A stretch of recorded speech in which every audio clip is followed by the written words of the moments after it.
नमस्कार। इस समय हम रियासी के खेल मैदान में हैं और यहाँ पे पूर्व सैनिकों की एक बैठक हुई है। पूर्व सैनिकों और रियासी के कुछ लोगों की और युवाओं की एक बैठक हुई है और इस बैठक में क्या कुछ मुद्दों पर बातचीत हुई है, क्या चर्चा हुई है, क्या कुछ समस्याएं युवाओं ने पूर्व सैनिकों के समक्ष रखी हैं, आइए यही जानने के लिए रुमाल सिंह जी से बात करते हैं। सर, क्या बैठक थी ये, क्या कुछ बातचीत हुई है और कहाँ के युवा यहाँ पे इस बैठक में शामिल थे, क्या उन्होंने अपनी समस्याएं यहाँ रखी हैं? सबसे पहले मैं अंशित जी आपका हार्दिक स्वागत करता हूँ। आज मेरा पहला इंटरव्यू है आपके साथ।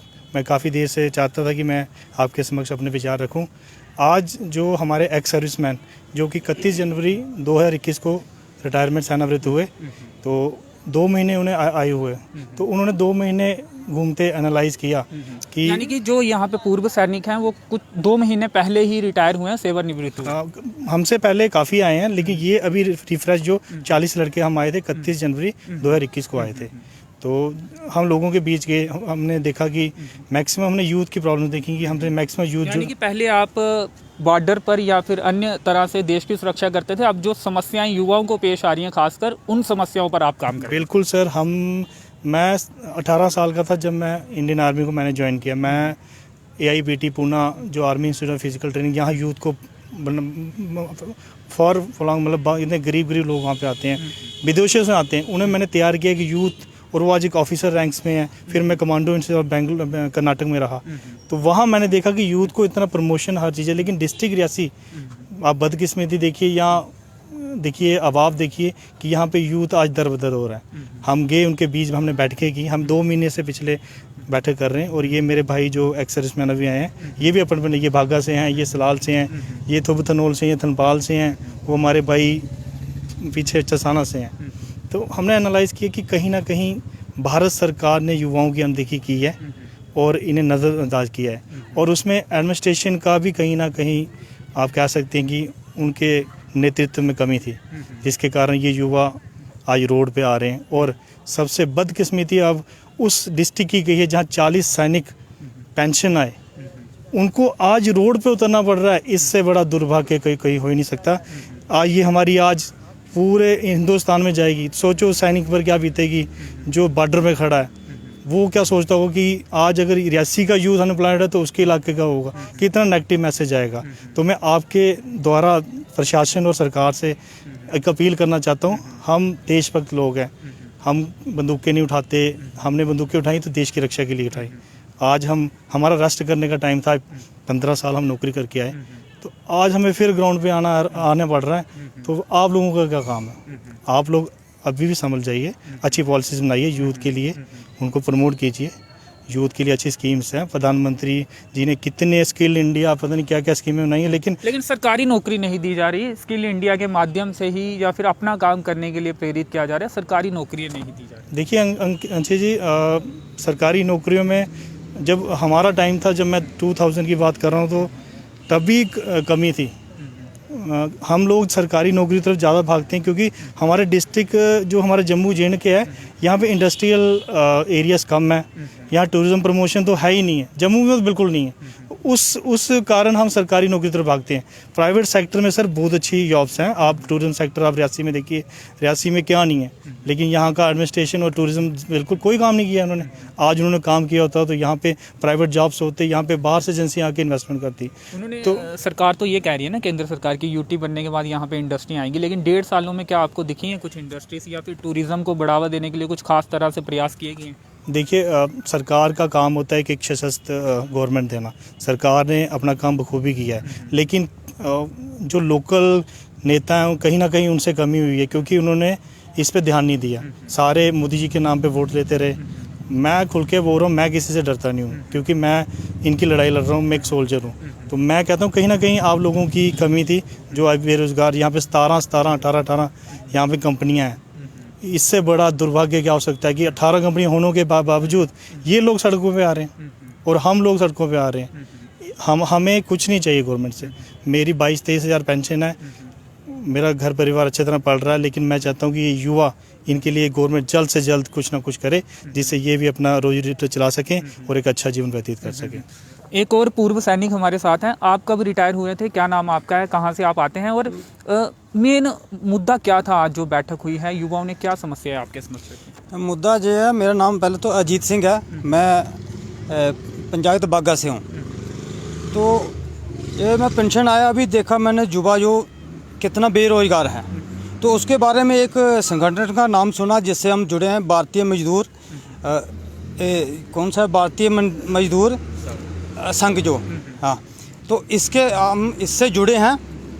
तो इस संगठन से जुड़ के हम जो आम जो बेरोजगार हैं, तो इनके लिए हम लड़ाई लड़ेंगे जी। हमने अभी देश सेवा की है, अभी हम लोक सेवा के लिए उतरे हैं जी। यानी कि एक जो फौजी होता है, ट्रेनिंग में भी आपको सिखाया जाता होगा, आप फ्री नहीं बैठ सकते देश के लिए, पहले भी आप करते थे, आप रिटायर होने के बाद भी देश के लिए कुछ करना चाहते हैं आप। जी जी जी सर। जी सर, आपका नाम क्या है, कहाँ से आप आते हैं? जी सर, मेरा नाम है हर्ष पांडे, मैं यहीं रियासी ग्राम मोड़ का रहने वाला हूँ। तो आप पूर्व सैनिक हैं या एज ए युवा यहाँ पे? मैं यूथ हूँ यहाँ का, वही हमारे क्या बातचीत हुई है, क्या चीज आए हैं यहाँ पे जी, क्या कुछ बातचीत हुई है? बातचीत यही है सर कि यहाँ देखिए रियासी में कितनी प्राइवेट कंपनीज काम कर रही हैं, लेकिन हमारे ही गांव में काम करते हुए हम ही लोगों को रोज़गार नहीं है वहाँ पे। तो हमने इनसे बात की तो इन्होंने बोला हम आपके साथ हैं और हम आपका एंड तक पूरा साथ देंगे। आप क्या कहना चाहेंगे, रेलवे की जो कंपनीज हैं, क्या आपने भी कोशिश की, आप नौकरी कर रहे हैं इस समय कहीं पे? नहीं जी बिल्कुल, मैं 2017 से डिग्री करके घर में आया था, तो यहाँ था कंपनी आई थी कि काम मिलेगा, लेकिन यहाँ पे कि भाई सिफारिश से रखते हैं लड़के यहाँ पे, तो अगर आप जाओगे रेज्यूमे देने तो वो डस्टबिन में ही पड़ेगा, आपको नहीं मिलेगी जॉब। काबिलियत नहीं देखी जाएगी, सिफारिश? जी बिल्कुल सिफारिश देखी जाएगी। तो ये रोमल सिंह जी हमसे मिले और उन्होंने बात की कि इस संघ के बारे में, तो हम इन संघ के साथ जुड़े हुए हैं और भी अनएम्प्लॉयड जो यूथ है उनको भी जोड़ेंगे और कंपनी में जॉब दिलाएंगे। तो लगता है आपको, उम्मीद है कि जो आवाज़ आप उठा रहे हैं वो सुनेगा प्रशासन या प्राइवेट जो भी कंपनी, या प्रशासन उन पर दबाव बनाएगा कि स्थानीय लोगों को रोज़गार दिया जाए? जी हमें उम्मीद तो यही है कि एडमिनिस्ट्रेशन हमारी बात सुनेगा और हमें जॉब दिलाएगा, तो अगर नहीं सुनेगा तो फिर हम प्रोटेस्ट करेंगे इसके बाद। तो आवाज़ अगर एडमिनिस्ट्रेशन नहीं सुनेगी और स्थानीय जो रेलवे कंपनीज हैं उनमें अगर नौकरी नहीं दी जाएगी स्थानीय युवाओं को, तो प्रोटेस्ट पर भी उतर सकते हैं। तो आगे क्या रणनीति रहेगी, क्या रूपरेखा रहेगी, क्या दशा और दिशा रहेगी आपकी इस एजुकेशन? आगे सर हम मैक्सिमम यूथ को जोड़ रहे हैं, जैसे हम मजदूर संगठन से हमने बात हुई है, हम टैक्सी स्टैंड, ऑटो स्टैंड वालों को भी जोड़ रहे हैं। आगे हम सबसे पहले मैक्सिमम यूथ जो हमारे साथ जुड़े हैं, तो हम एडमिनिस्ट्रेशन से एक बात करेंगे, जाके जो मसले का हल उतारेंगे। अगर यहाँ पे नहीं, हमारे डीडीसी चेयरमैन सर्व सिंह नाग जी एक लोकप्रिय नेता हैं और युवाओं की आवाज़ हैं, हम उन तक जाएंगे, उनसे मदद लेंगे। अगर फिर भी कुछ नहीं बना तो हमारी आर्मी में एक कहावत है कि डू और डाई, तो हम इन बच्चों के लिए जान दे सकते हैं। मैं आप बता नहीं सकता कि मुझे कितना दुख होता है अगर मेरे जेब में पैसे नहीं हो। तो ये बच्चे दर-बदर हो रहे हैं, तो हम मिनिस्ट्री ऑफ होम अफेयर्स के पास जाएंगे, हम आर्मी हेडक्वार्टर जाएंगे कि हमने देश को अगर बचाने का मुद्दा हमने अगर रखा था, तो इन बच्चों को भी हम लोगों ने आगे लेकर जाना है। मैं अंशित जी आपकी बहुत रिस्पेक्ट करता हूँ, आप एक रियासी की बुलंद आवाज़ हो। मैं चाहता हूँ कि आपके माध्यम से ये आवाज़ संसद तक गूंजनी चाहिए कि आज एक एक्स सर्विसमैन का ग्रुप युवाओं के लिए खड़ा हो गया है, तो इससे बड़ी बदकिस्मती सरकार और एडमिनिस्ट्रेशन के लिए कुछ नहीं है। मैं बोलता आया हूँ, बोलता हूँगा, मैं युवाओं के लिए लड़ूंगा, लड़ता रहूँगा, आखिरी सांसों तक लड़ूंगा। मैं धन्यवाद, जय हिंद। तो युवाओं के लिए लड़ेंगे, आखिरी सांस तक लड़ेंगे।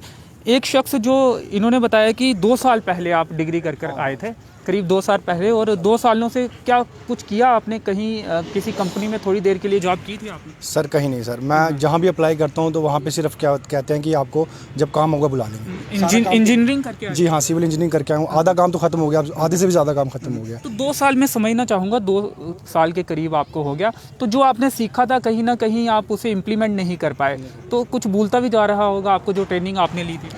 सर वो तो नॉर्मली बात है कि इंसान जब स्टडी से परे हो जाता है तो उसे सारी चीज़ें धीरे धीरे भूलना स्टार्ट हो जाती हैं। जो स्किल्स आप सीख कर आए थे वो कहीं ना कहीं भूल रहे हैं, तो प्रधानमंत्री तो स्किल इंडिया की बात कर रहे हैं। सर वो तो करते हैं बात, लेकिन इम्प्लीमेंट नहीं होती ग्राउंड में जहाँ पे देखा जाए तो। हमारे ऐसी में इतनी कंपनी होने के बाद भी हम यहाँ पे आपके वो बोल रहे हैं कि हम एम्प्लॉयमेंट दिए जाए, तो इससे बदकिस्मती की बात क्या हो सकती है सर? तो अगर रेलवे कंपनियों की बात छोड़ भी दें तो कहीं और प्रयास किया आपने जॉब के लिए?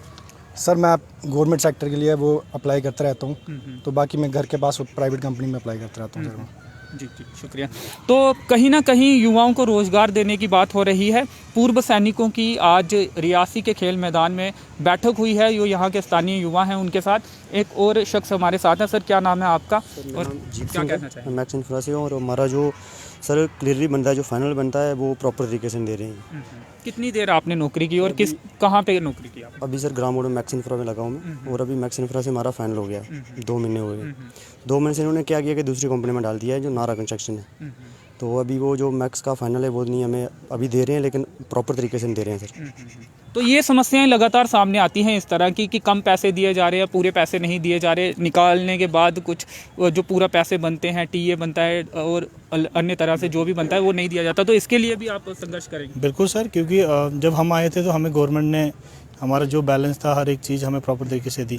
तो ये भी इस देश के युवा हैं, ये जॉब कर रहे हैं, तो एडमिनिस्ट्रेशन को चाहिए कि मैं माननीय डीसी साहब जो नए आए हैं उनसे रिक्वेस्ट करता हूँ कि on the behalf of ex service man, आप अगर एक सैनिक से प्यार करते हैं, आप बातें बड़ी बड़ी करते हैं लोग कि हम सैनिक भाई देश के सच्चे सिपाही हैं, बीइंग राजनीति भी होती है सैनिक, राजनीति भी होती है, कोई शक नहीं है। तो मैं यही कहना उनसे रिक्वेस्ट करता हूँ कि इनका जो बैलेंस है, जो इनका सिस्टम है, क्योंकि जो सिविल सिस्टम है वो हमसे अलग होता है, लेकिन ये भी कहीं ना कहीं भारत निर्माण के लिए सहयोग कर। तो हमारे डीसी साहब और डीडीसी चेयरमैन सर से मैं रिक्वेस्ट कर रहा हूँ कि इनका फाइनलाइज कीजिए, जो इनका बैलेंस बनता है इन्हें दिलाइए, क्योंकि ये हमारे डिस्ट्रिक्ट के एक नींव है, हमारे बच्चे हैं, तो इनका आप ख्याल रखिए। तो जो विश्व गुरु बनाने की बात होती है, कहीं ना कहीं यही युवा जो है देश को विश्व गुरु बनाएंगे। जब आप अपने बैलेंस की बात करते हैं तो क्या कहा जाता है उनकी तरफ से? सर अभी तो उन्होंने कल ही बताया हमें, तो उसके बाद हम डीडी साहब चेयरमैन के साहब आए, उन्होंने बताया। तो आज आपने बैठक में ये मामला रखा? हाँ सर जी। चलिए, आज बैठक हुई है पूर्व सैनिकों की, यहाँ के स्थानीय जो युवा हैं उनके साथ, और युवाओं ने बेरोजगारी का मुद्दा उठाया है और पूर्व सैनिक जो संगठन मजदूर संघ के साथ जुड़े हुए हैं, इन्होंने युवाओं को भी इस संघ के साथ जोड़ा है और इनका कहना है कि जो भी बेरोजगारी का युवाओं का मसला है या इसके अलावा जो भी मुद्दे हैं वो प्रमुखता के साथ उठाए जाएंगे। तो फिलहाल मेरे सहयोगी नरेश भगत के साथ मुझे दीजिए अनुमति। धन्यवाद।